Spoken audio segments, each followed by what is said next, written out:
33 दिनकी छोरीलाई टुहुरी बनाएर सधैँका लागि बिदा भइन् वेदना। घरमा नयाँ छोरीको आगमन भएको जम्मा 33 दिन मात्रै भएको थियो। सानो नानीको मुस्कानले घरभरि खुसी छाएको थियो।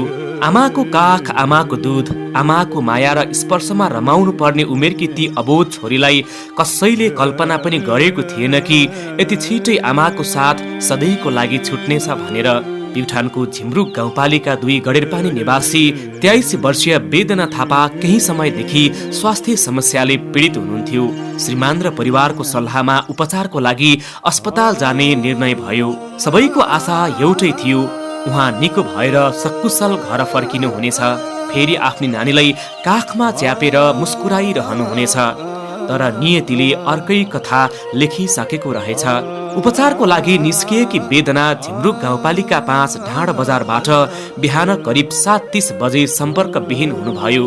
त्यसपछि सुरु भयो परिवारको कहाली लाग्दो खोजी। श्रीमान, आफन्त, स्थानीयवासी र प्रहरी सबैले सम्भावित ठाउँहरूमा निरन्तर खोजिरहे। प्रत्येक घण्टा बित्दै जाँदा आश र डर दुवै बढिरहेको थियो। सबैको मनमा एउटै प्रार्थना थियो, वेदना सकुशल भेटिउन्। तर त्यो प्रार्थना पूरा भएन। अन्ततः झिमरुक गाउँपालिका 5 र 7 को सिमाना क्षेत्रमा पर्ने खोलाको ठूलो ढुङ्गामुनि उहाँ मृत अवस्थामा फेला पर्नुभयो। यो खबरले सिङ्गो गाउँलाई नै स्तब्ध बनायो। परिवारमाथि त मानौ आकाश नै खसे झैं भयो।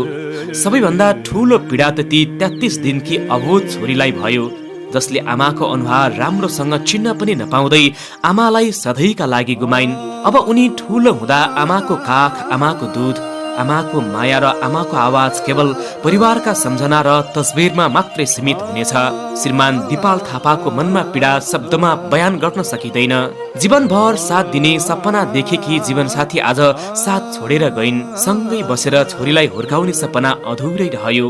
अब ती सानी छोरीलाई आमाको अभाव कसरी पूरा गर्ने, यो प्रश्नको उत्तर कसैसँग छैन। यस दुखद घटनामा इलाका प्रहरी कार्यालय ओखरकोटको टोली, स्थानीयवासी, आफन्तजन, जनप्रतिनिधि तथा झिमरुक गाउँपालिकाले खोजी तथा आवश्यक व्यवस्थापनमा सक्रिय भूमिका निर्वाह गर्नु भएको छ।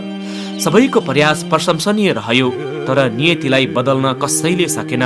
आज एउटा घरको खुसी शोकमा बदलिएको छ। आमाको काख खोज्ने एउटा अबोध छोरी, जीवनसाथी गुमाएका श्रीमान, छोरी गुमाएका बुवा आमा र शोकमा डुबेको परिवार, यी सबैको पीडा कुनै शब्दले कम गर्न सक्दैन। भगवानले वेदना थापाको आत्मालाई चिर शान्ति प्रदान गरून्। उहाँप्रति हार्दिक श्रद्धाञ्जली। र अहिले हामीले बच्चा लिएर र उहाँले यो बच्चालाई स्तनपान पनि गराउनु भएको छ। एकदमै स्याहार सम्मान, धेरै धेरै धन्यवाद छ हाम्रो लक्ष्मीजीलाई।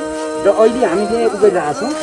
ल यसरी चाहिँ अब यो दिपालको भाउजू, जेठी भाउजू, हाम्रो चाहिँ विजयको जानु र नानीले यो बच्चालाई चाहिँ स्याहार सम्मान गरेर अहिले चाहिँ अगाडि घरमा लगेर नानी यसलाई एकदमै चाहिँ स्याहार सम्मान गर्न पर्यो। हामी फेरि तलतिर जान्छौँ है।